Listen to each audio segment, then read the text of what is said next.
In 1996, the City Council first approved the Park Impact Fee to provide necessary funding to the Park Board for the acquisition of park land and development of new recreation amenities. The impact fee passes on to new residents the cost of purchasing and building new park infrastructure required to serve these new residents. This also helps ensure existing residents do not bear the full financial burden of population growth. Park impact fees are assessed at the time a residential building permit is issued by the city, with all receipts required to be deposited into a specific fund controlled by the Park Board. Use of impact fees is explicitly limited to projects identified in what is called a Zone Improvement Plan, which is developed by Carmel Clay Parks and Recreation based on extensive community input and required to be approved by both the Plan Commission and City Council. This plan is updated at least every 5 years, with the current Zone Improvement Plan limiting use of impact fees to the acquisition of property in Northwest Carmel and along the White River Corridor, as well as development of new recreation amenities in Bear Creek Park, West Park, and near the White River. A developer or individual may be granted the option of financing, constructing, and dedicating park infrastructure instead of paying all or part of the impact fee.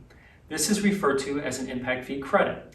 Originally, only the Park Board was authorized to issue such credits for projects specifically identified in the Zone Improvement Plan. In December 2010, the City Council also granted the Board of Public Works authority to grant impact fee credits for park and recreation improvements not identified in the Zone Improvement Plan. Such improvements must be beneficial to the greater community and not just the development. Improvements must also be a useful addition to the current Zone Improvement Plan or reasonably likely to be included in a future plan. Since 2013, the Board of Public Works has issued 14 impact fee credits totaling over $6.3 million for developer-provided amenities, all of which were developed in partnership with the Carmel Redevelopment Commission. Some representative examples of such projects include First on Main, which received an over $483,000 credit for pavers, concrete, benches, and other landscape elements on pathways adjacent to and between the new buildings at the northeast corner of Main Street and Rangeline Road. Another example, Proscenium 2, at the location of the former Walgreens north of Kroger, which received a nearly $269,000 credit for a dog excrement area, sidewalk extension, and other landscape elements in a narrow patch between the building and Rangeline Road. Another example, the Buckingham development at the former AT&T site along 3rd Avenue Southwest, a controversial project which received nearly a $1.2 million credit for a dog excrement area, artwork infrastructure, pavers, and other landscaping elements. The Board of Public Works is currently considering 2 additional impact fee credits for similar CRC projects totaling over $6.1 million. First, when looking closely at these approved and proposed credits, it is reasonable to question whether these improvements benefit more than just the development, and if the public at large truly perceives these spaces as open to them and not just the residents of the development. Second, under current zoning, there are maximum lot coverage thresholds, meaning a certain percentage of land cannot be developed without a variance.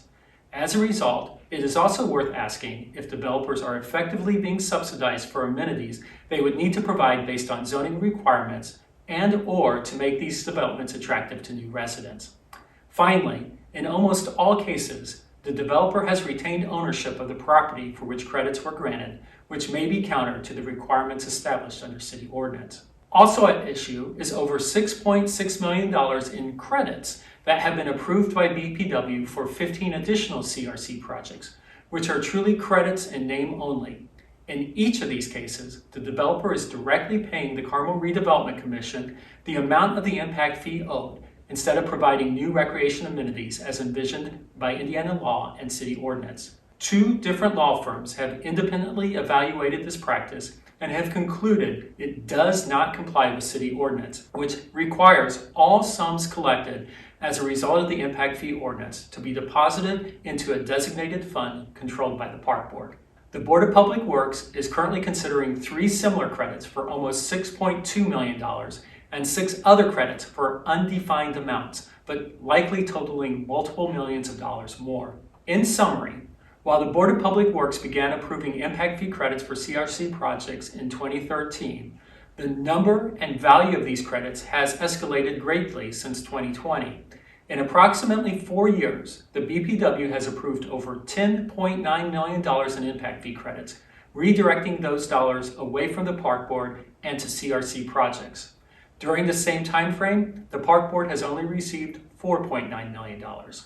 Based on the 11 impact fee credits currently being considered by the Board of Public Works at their December 6th meeting, if approved, the CRC projects will receive at least an additional $12.3 million in credits, and in reality, much more.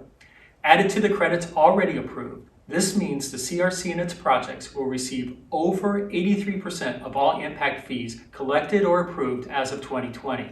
In other words, a source of revenue originally intended to provide necessary capital funding to the Park Board and Carmel Clay Parks and Recreation is now primarily a source of funding for the CRC.